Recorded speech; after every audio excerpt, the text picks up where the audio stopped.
সকাল বাজছে ৬টা আর অনেক তাড়াতাড়ি ঘুম থেকে উঠে পড়েছি। কিছুদিন থেকেই কিন্তু খুব তাড়াতাড়ি ঘুম থেকে ওঠার চেষ্টা করি, কারণ বিয়ে বাড়িতে যেতে হয়। আর তোমাদের সাথে প্রত্যেক দিনের ভিডিওটাও কিন্তু আমি ভালো করে শেয়ার করতে পারছি না। তো যাই হোক, এবার কিন্তু আমি বিছনাটা গুছিয়ে নিচ্ছি আর তারপর বাকি যত কাজগুলো থাকবে সেরে নেব। বিয়ে বাড়িতে আজকে কন্যার হলো অধিবাস, আর রাত্রেবেলা কিন্তু অধিবাসে যেতে হবে। আর আজকে কিন্তু গ্রহণও লাগবে, বিকেল ৩টার থেকে ৭টার ভিতরে কিন্তু গ্রহণটা শেষ হয়ে যাবে।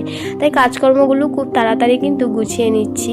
এর কাজকর্মগুলো শেষ করার পর চলে আসলাম ঘরে, আর এসে প্রথমে কিন্তু আমি সকালের ওষুধটা খেয়ে নিচ্ছি। এটা আমার প্রত্যেক দিনের রুটিন। প্রত্যেক দিন সকালে উঠে আগে কিন্তু আমার ওষুধ খেতে হয়, তারপরে যত বাকি কাজ থাকে সব সেরে নিতে হয়।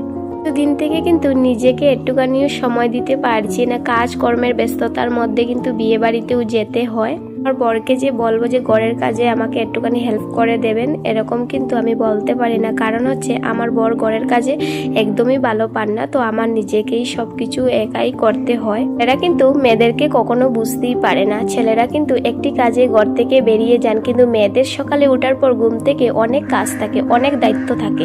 সকালে উঠে সবটুকুই কিন্তু খুঁটিনাটি কাজগুলো করতে হয়। কাপড়গুলো মেলে দেওয়ার পর চলে আসলাম পুকুর পাড়ে এক বালতি কাপড় নিয়ে। আমাদের অনেক জলের অসুবিধার কারণে আমি এখানে চলে আসি কাপড় ধোয়ার জন্য। পুকুর পাড় থাকার কারণে কিন্তু আমাদের অনেক সুবিধা হয়। আমাদের এখানের সবাই কিন্তু এখানে এসে কাপড় ধোয়, তারপর স্নানটারও সবাই করে।